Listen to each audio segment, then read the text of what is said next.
2 minute مجھے بھی دو تو میں بھی اپنے جذبات کا اظہار کروں. پلیز پلیز پلیز بلال بھائی. دیکھو پاکستان آزاد ہوا 1947 میں 1947 میں اور یہ ایک نظریاتی ملک تھا.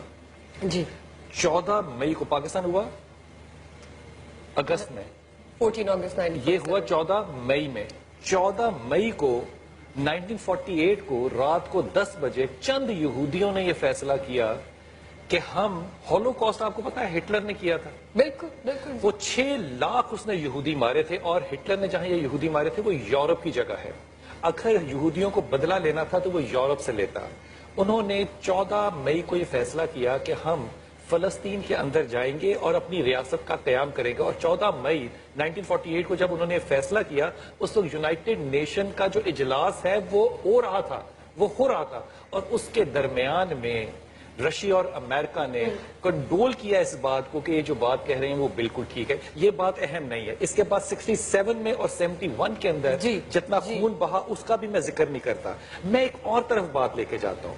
میں کہتا ہوں کہ یہ وہ جگہ ہے جہاں پہ کہ میرے رسول صلی اللہ علیہ وسلم نے نہیں صرف یہاں پہ 1,24,000 پیغمبروں نے اپنا ماتھا اور اپنا ناک زمین پہ رگڑا ہے. یہ وہی جگہ ہے نا. آج آپ کے پاس رسول کا ایک بال آ جائے نا تو آپ ساری دنیا میں کہتے ہیں جناب واہ واہ واہ واہ اور اس بال کے اوپر کوئی گندی نظر ڈالتے ہم کہتے ہیں ناموس رسول ہو گیا. یہ وہ جگہ ہے جسے بیت المقدس کہتے ہیں جہاں پہ میرے رسول نے صلی اللہ علیہ وسلم نے اپنے ماتھے کو زمین پہ لگایا اپنی ناک کو زمین پہ لگایا. آج یہاں اس جگہ پہ وہ پتھر موجود ہے جس کے ساتھ میرے محمد نے اپنے گھوڑے کو جس سواری پر آپ گئے تھے اس کو وہاں پہ باندھا. یہ ساری باتیں بتانے کا مقصد پتہ ہے کیا ہے. 1948 میں جب یہودیوں نے اس جگہ پہ قبضہ کیا تو اس نے ہمیں غیرت دلانے کے لیے عرب کی عورتوں کو اکٹھا کیا. جتنی عورتیں موجود تھیں ان سب کو اکٹھا کیا اور ان کو کہا اپنا لباس اتار دو. ان عورتوں نے اپنے لباس اتار کے بالکل ننگی ہو گئی. جب وہ ساری عورتیں بچیاں بیٹیاں ننگی ہو گئی تو انہوں نے کہا کہ اب تم اسی جگہ کا طواف کرو جہاں تمہارے محمد نے سجدہ کیا تھا. اور ان عورتوں نے ننگی حالت میں اس جگہ کا طواف کیا. لیکن اس طواف کرنے کے بعد بھی جہاں پہ میرے محمد کا سر لگا تھا خدا کی قسم اس ساری مملکت اسلامیہ میں ایک غیرت مند مرد نہیں تھا جو اٹھ کے کہتا کہ یہ ننگی عورتیں جو ہیں یہ تم نے کی اب میں اس کا بدلہ تم سے لوں گا. خدا کی قسم آج میں جب یہ فٹ بال کا میچ دیکھ رہا تھا نا تو شکیرہ وہ گانا گا رہی تھی ایک تو میں سوشل میڈیا پہ دیکھ رہا تھا لوگ بڑے کمنٹ کر رہے تھے جو بڑی بڑی پگڑیوں والے ہیں کہ جناب اس طرح کے ننگے ڈانس نہیں دکھانے چاہیے. او بے غیرتوں اور بے شرمو جب تمہاری اپنی مائیں ننگی وہاں پہ ناچ رہی تھی اور تم دیکھ رہے تھے وہاں تو تمہاری غیرت مر گئی اور اب دوسروں کی ننگی عورتوں کو دیکھنے کے لیے تم بیٹھتے ہو اور پھر سوشل میڈیا جو ان یہودیوں کا بنایا ہوا ہے اس کو استعمال کرتے ہو. خدا کی قسم اس سے زیادہ بے شرمی اس میں لفظ انسانیت نہیں آنا چاہیے. یہاں پہ معاملہ پتہ ہے کیا ہوگا. بڑے ادب سے کہہ رہا ہوں اور میرے سے گستاخی ہو تو میں معافی مانگتا ہوں. دیکھو حدیث کہتی ہے کہ مکہ نے ڈھانا. مکہ کو پہلی دفعہ نہیں ڈھاٹے گا. مکہ کو ڈھایا جائے گا اس کو گرایا جائے گا. پھر مدینہ کی طرف لوگ جائیں گے اس کو گرانے کے لیے. خدا زمین کو کھولے گا. خدا لوگوں کے اور مسلمانوں کی غیرت کے اوپر نہیں رہے گا وہ زمین کو کھول دے گا. لیکن میں ہمیشہ کہتا تھا کہ خدا کی قسم میری زندگی میں مکے کو ڈھایا ہی نہیں جا سکتا. مکے کو ڈھائے گا نا کوئی. میں اللہ کی قسم کھا کے کہتا ہوں میں ننگا نکلوں گا باہر. میں کچن کی چھری لے کے نکل جاؤں گا. میں جاگر پہن کے بھاگوں گا. میں اگر سانس لے رہا ہوں گا تو میں مکہ کی طرف بھاگوں گا یا مروں گا یا ماروں گا. لیکن خدا کی قسم آج یہ بات سامنے آ گئی کہ پہلا ہمارا سب سے جو قبلہ ہے کعبہ یہ تو قبلہ اب ہے نا.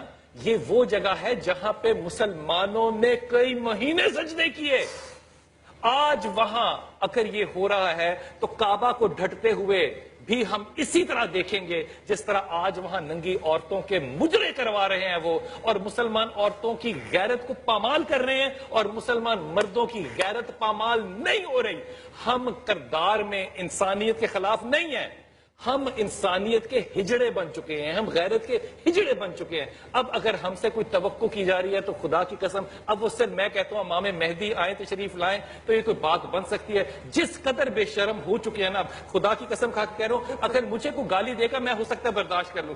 لیکن اگر میں اپنی بیوی کے اوپر بھی گالی برداشت کر لوں گا لیکن اگر میری بیٹی کی طرف کوئی سے دیکھے گا خدا کی قسم میں اس کی آنکھوں کو انصاف ہو یا نہ ہو میں اس کی آنکھیں نکال دوں گا. یہ کیسا مسلمان ہے جو اپنی ماؤں بہنوں کے ننگے طوافوں کو قبول کر رہا ہے اور اس کے اوپر رد عمل اس کا 1948 سے لے کے 2014 تک صرف ایک مسلمان ایسا مرد نکلا ہے جس نے اس کے خلاف، اسرائیل کے خلاف بیان دیا حضرت، اور وہ امام خمینی تھا، جس نے کہا کہ یہ مسلمانوں کے سینے میں ایک چھرے کی طرح ہے اسرائیل۔ آپ ان لوگوں کو چھوڑیے، اسرائیل کے اوپر آج مسلم امت ایک بیان نہیں جاری کر سکتی، اتنی بے شرم اس لیے ہو گئی کہ ان کا دیا کھا رہی ہے۔ ہم مسلکوں میں بٹ گئے، ہم نے اپنے آپ کو خود ننگا کر کے تباہ کر دیا، ہم نے ان کی اشیاء کو استعمال کر کے انہی پہ تھوتو کرنا سیکھ لیا۔